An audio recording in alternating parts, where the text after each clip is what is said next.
So with the number 1 Sentai Gozyuger press conference now over with, we have a bunch of info out and so much to talk about. Whether it be the suits, the plot, the characters, and the villain group, there is so much to talk about. So without further ado, let's get into everything you need to know about number 1 Sentai Gozyuger. Starting off, these are the suits, and I love them so far. I definitely love that we have another green again, and it's been a hot minute since we've had one. I think the last one we had was Kirame Green, so it's been at least 5 years since we've had a green Sentai member. But surprisingly, the big giant circle on the suit does absolutely nothing for the suit. It's literally just there for aesthetic. It doesn't have an emblem, it doesn't change, it does nothing. It's literally just there for aesthetic. But with that out of the way, let's get into our main cast members, starting off with GozyuWolf, who is Horu Tono. Now he's going to be played by Mio Fuyuno, and the suit actor is going to be Kosuke Asai, who's known for his roles as Daybreak Gotchard, Saber, and then Don Momotaro. Now Horu is an unfriendly, foul-mouthed man, but is kind-hearted, but he's always getting fired from his job due to his attitude. Now due to this, he's known as the part-timer of the group, and he's carrying on Mira's legacy from Boonboomger as the person who gets all the odd jobs as a part-timer. But sadly, he lives life with no desires or wishes due to an incident in the past. Now in the trailer, he mentions how he wants to redeem himself, so I wonder if there's something that he deeply regrets and what he actually did end up doing. Now something that we got from the stage show that they presented at the press conference is that this man actually howls like a wolf at the end of the roll call, which I hope doesn't get annoying, but it likely will. But maybe it will be completely different. It will be something like Don Momotaro where he laughs, and it will just be something that we enjoy.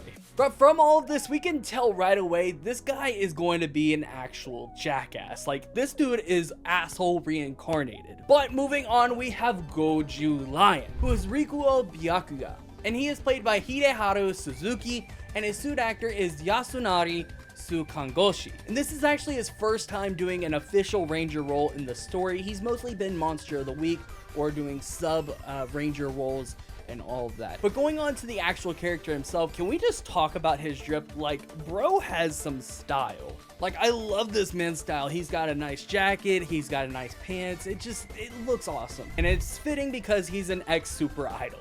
I don't really know what it means to be a super idol. I know what idols are, but not what a super idol. I'm guessing that just means that he's an elite idol, kind of like how there's idol groups that are really, really popular. I don't know. But he is known as a people pleaser and can come across as arrogant. But it doesn't matter because he's skilled in very many ways. But he's also known as very manipulative. He doesn't care if you're male, female, whatever you are, he's going to manipulate you. But he is known as the strategist of the team, which makes sense given that he's manipulative. Now lastly, I need to know if he knows the previous 3 blues, since the last 3 blues knew each other before becoming Sentai members. So let's keep up that trend. Now next up we have Goju Tyranno, who is Ryugi Bakugami, and he's going to be played by Kanda Masakazu, and his suit actor is Danki Sake. Now he's most known for Kamen Rider Zen, Veil, and a bunch of monsters throughout Rider and Sentai. Now Ryugi came from a very strict family. He ended up leaving his family after learning about the Tegasword, so he ended up joining a cult.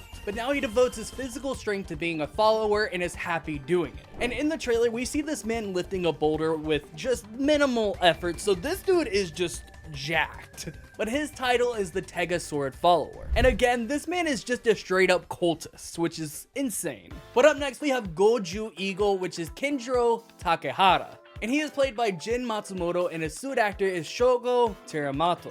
And he's best known as Hachioger's suit actor. But Kenjiro is a high school student who left his family for unknown reasons. He's an extremely serious person, but wants to change that and become a party person. And I believe that his movements are going to be very, very extra due to this. We'll see how he does. I know Hachioger was a little bit extra sometimes, so we'll see how he does. But his title is the party person. But lastly, we have Goju Unicorn, who is Sumino Ichikawa, and she's going to be played by Maya Imamori, and her suit actress is going to be Ayumi Shimozono, who is best known as Chameleon Green, Lupin Yellow, Oni Sister, Zenkai Majin, and Majade.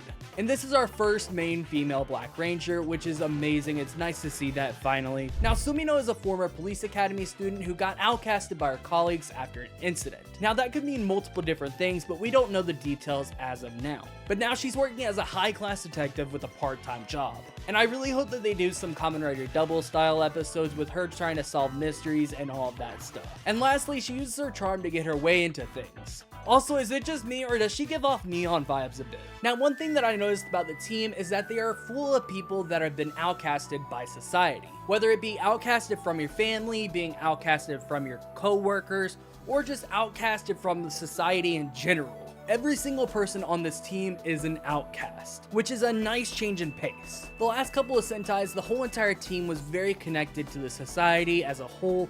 We had one that was a literal royalty, and then we have one that is a millionaire who basically runs a whole entire company and all that crap. But with this team, we have a bunch of outcasts, which is a nice change in pace. And another thing is that every single one of them is flawed in some sort of way. I mean, we literally have a cultist, we literally have an actual asshole, we have a manipulator, and then we have a person who ran away from home, and then we have someone that had an incident with the police academy. Yeah, they're fucking flawed. But moving on, we did get to see their henshin sequence and the roll call during the press conference. And it seems like they do a little dance with their Tegasword, acting almost like a tambourine. So welcome back, Kaizoku. Now, one thing that I did notice is that every single one of them will change into the Red Ranger when they use the Sentai rings. And then of course they'll turn into Zenkaiger whenever they use the Zenkaiger ring. And we know this due to Goju Leon using Boonred's suit underneath his armor. And this differs on how the Gokaigers transform into any ranger, and how the Donbrothers transform using their respective colors. And I found it interesting that each team member has their own mecha, which is also their transformation device. So they really don't even need the Red's mecha to do anything, they can just jump straight into the action. And I also feel like this could lead to them fighting against each other. But speaking of the mecha, let's talk about the giant Tegasword, which is going to be voiced by Yuki Kaji. Which, if you don't know, he's Eren Yeager, Clemont in Pokemon XY, Todoroki in MHA, and then obviously Zenkaiger. But the Tegasword is a godlike being who lives in secret. So there's probably going to be a massive lore drop right at the beginning of the story, and I cannot wait for that. I need to know more. But during an event known as the Universe War, its power was split into countless rings, causing those who want its power to go after them. But now he sponsors the battle for the rings by those who want to be number one. So with this, I imagine that the first episode will be about them getting the rings and learning about the battles. Now we also have an extra character named Saori Iijima, and she's going to be played by Noriko Nakagoshi, and she was the Prime Minister of Japan in Ryu Soldier, but she's currently the caretaker of the house that Horu stays at. But she also runs a cafe called Half Century, which is a reference to the fact that Super Sentai is half a century old. But she entrusts the cafe to Ryuji. But with the heroes out of the way, let's get into the villains of the series. Now the villains are known as the #1 world Bride-On. And it seems like this year's villains will have a wedding theme, which is interesting due to the aspect of them opposing the #1 Sentai. I don't know why they chose a wedding theme, but I'm interested. But one thing that I noticed during the press conference is that the Sentai team does yell "engage" when they transform using their ring. So maybe this is them playing into the bridal motif.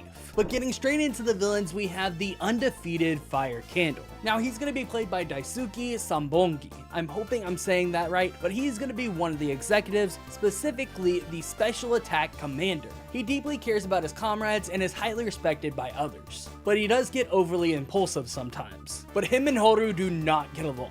But up next we have the compassionate Bouquet, which is played by Maru P. Now she is the super cute executive and is gentle and polite and tries to understand the others in Brighteon. Now up next we have one of the more interesting villains, being Mr. Shining Knife and Miss Sweet Cake. Those are the actual names. But they are voiced by Sugita, Tomokazu, and Ueda Reina. Some of their previous roles were Joseph Joestar, Katakuri, Rize, and Method. But supposedly they are two Brighteon members who are fused together because they love each other so much. Cool. This is some weird ass shit. But they act as the strategists for the group. And apparently when their love maxes out, they get gigantic. Now all three of these can summon #1 monsters, whom are all the best in their fields, and in the trailer we have 4 of them revealed. And they all really just look like basic animals. I can't really tell what 2 of them are, but the other 2 are a bird and a butterfly. Now as for the grunts, they are gold and silver bells, so they could mirror wedding bells, fitting with the whole bridal theme. Now what I'm a bit unsure about is that the Brighteons will be the ones controlling the super robot battles. Now I'm gonna assume that they actually do control them due to the giant robots having giant church bells on them, and because their grunts are also based off of church bells and all of that. And it's also worth mentioning that the robots don't all look the same, and they're all pretty unique, so I wonder if that will also carry over to the monster of the week. But we also have a whole different villain who is separate, which is Kuon, and he is going to be played by Karuma. Now, Kuon is a young president of an AI company, and he's a key figure with a past with Horu, and he's definitely more final villain coded for me so far. And the announcers for the battle is going to be Wataru Komada, who voiced Ultraman Reboot and Ultra Galaxy Fight. Now, obviously the main plot of the show is going to be Sentai versus Sentai, with the Gozyugers aiming to be the #1 Sentai by taking down other Reds. This is all in a way for them to get their wish granted to them, which is interesting since the main Red doesn't have a wish. But they will face off in #1 battles where they will take on other Sentai Reds. Also, I noticed that every single previous Red has a silver Tegasword, so my theory is that these people get granted Sentai Red powers from the Tegasword and fight using said ring. But what's interesting is one of the final shots in the trailer, you see Horu grabbing a silver Tegasword, but not the gold one. So I wonder what's going on with that. But the Sentai rings do act similar to the Ride Watches in that they turn clockwise. Also, can we talk about this shot with the Red mecha standing on top of the other 49 Sentai mechas? Like, Momotaros is dead, Boomy's dead, the trains are dead, meaning imagination is dead. There is just so much to unpack from this one shot here. And apparently this is a direct reference to a Gundam series with the same pose and everything. But it looks like Horu is gonna kill all the Sentai mechas in one episode, or maybe this is all the way at the end of the series and we're just getting a little preview of it. But moving on, we have to talk about the opening, which is Winter Gozyugers by Wieners. I don't know why they picked that name, but damn, they got some fire songs. So we are in for a banger this season. Now, as for the ending, it's a new artist named Miyu Kaneko singing Bidi Bidi Bidi Ving. Now, we are going to have an episode 0 premiere this Saturday on YouTube. Now, there isn't much to go off of so far, but considering that it's an episode 0, I'm going to assume that it's going to give us some insight into the history of Sentai and set up some little hints towards the future of the series. And to my knowledge, I don't think this is going to be available internationally. You know how Toei is, so you guys know what you got to do to watch it. But getting into leaks, we know that the 6th Ranger is going to be a silver bear, which makes sense given that he can't be gold due to the main part of the suit being gold. But I was kind of hoping for another color, maybe like Boon Violet, or with Jeremy's color being white.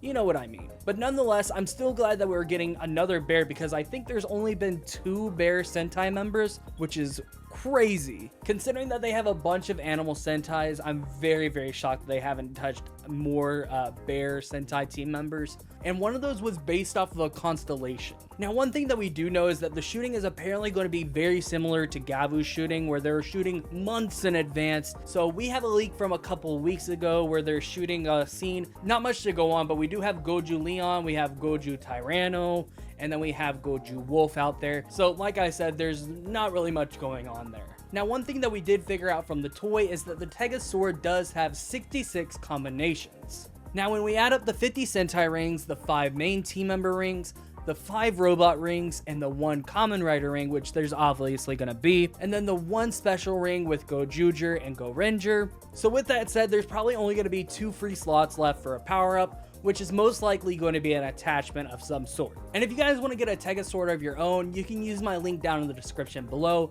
It helps out the channel and I get a boost with every single purchase. But if you guys haven't already, go ahead and smash that like button down below and click subscribe with notifications on so you don't miss out on any future videos that I make. And we got a bunch of cool stuff coming out pretty soon. And with that, I'm gonna get the heck out of here. I'm Foul Plays and I'm out. Peace.